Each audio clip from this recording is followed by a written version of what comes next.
ఈ రోజు మరి చింతలకుంటలోని ఐలమ్మ గారి విగ్రహం దగ్గర మరి రజక సంఘాలను తులనాడుతూ షాద్నగర్ ఎమ్మెల్యే గారు చేస్తున్న మొండి వైఖరిని ఖండిస్తూ ఐలమ్మ గారి జయంతిని మరి ఈరోజు కుల సంఘాల రాష్ట్ర అధ్యక్షతన మేము నిర్వహించుకోవడం జరిగింది. మరి అన్న వీలపల్లి శంకర్ అన్న ఐలమ్మ గారి విగ్రహాల దాడి మీద కానీ మరి రజక జాతి గురించి జరిగినటువంటి ఒక ఎలాంటి సమస్యల మీద కానీ ఏనాడు మీరు కనిపించమని మేము అడగలేదు కూడా. అయినప్పటికీ జాతి నుండి షాద్నగర్ నుండి మీరు ఎమ్మెల్యే గెలిచినందుకు గాను మరి దేనికో తెలియదు, ఏదేమైనప్పటికీ కులమన్నా కుల సంఘాలన్నా మీకు అసహ్యం ఉన్నదన్న విషయము మాకు వ్యక్తమవుతుంది. అయినప్పటికీ మీరు ఒక ఎమ్మెల్యే హోదాలో ఉండి కూడా మరి చైర్మన్ పదవి అనేది స్వీకరించడము అది ఎంతగానో మేమందరం కూడా దాన్ని అభ్యర్థిస్తున్నాము. ఎందుకనంటే ఇదే చైర్మన్ పదవి ఇంకొకరికి ఇచ్చున్నా మేము ఇలాగే ప్రశ్నిస్తాం. సో మీరు అంత ఉన్నతమైనటువంటి ఒక ఎమ్మెల్యే పదవిలో ఉండి పైగా చైర్మన్ పదవి తీసుకొని ఫోన్లు చేస్తున్న వారిని మీరు ఎలా కించపరుస్తున్నారు?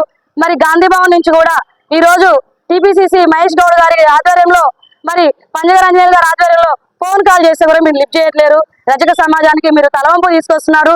ఒక రజక సమాజానికి సంఘాలకే కాకుండా తెలంగాణలో ఉన్నటువంటి యొక్క మన కాంగ్రెస్ పార్టీ పరువు కూడా తీస్తున్నారు. ప్రతి ఒక్కరం కూడా మరి రాష్ట్ర రజక సంఘాల నాయకులందరం కూడా దీన్ని నిరసిస్తున్నాము, వ్యతిరేకిస్తున్నాము, ఖండిస్తున్నాము. ఎందుకంటే మీ మొండి వైఖరి ఒంటెద్దు పోకడ అనేది అసలు ఇంత మాత్రం కూడా సమంజసంగా లేదు. ఎందుకనంటే గత ప్రభుత్వంలో ఐలమ్మ జయంతి వర్ధంతులు ప్రకటించి మరి అన్ని కులాలను అన్ని సంఘాలను అన్ని పార్టీలను కలుపుకొని పోయిండ్రు వాళ్ళు. కానీ ఇప్పుడు మనం చేస్తున్నది ఏంది? మన పార్టీలో నుంచి మేము తలవంపుగా భావిస్తున్నాం దీన్ని.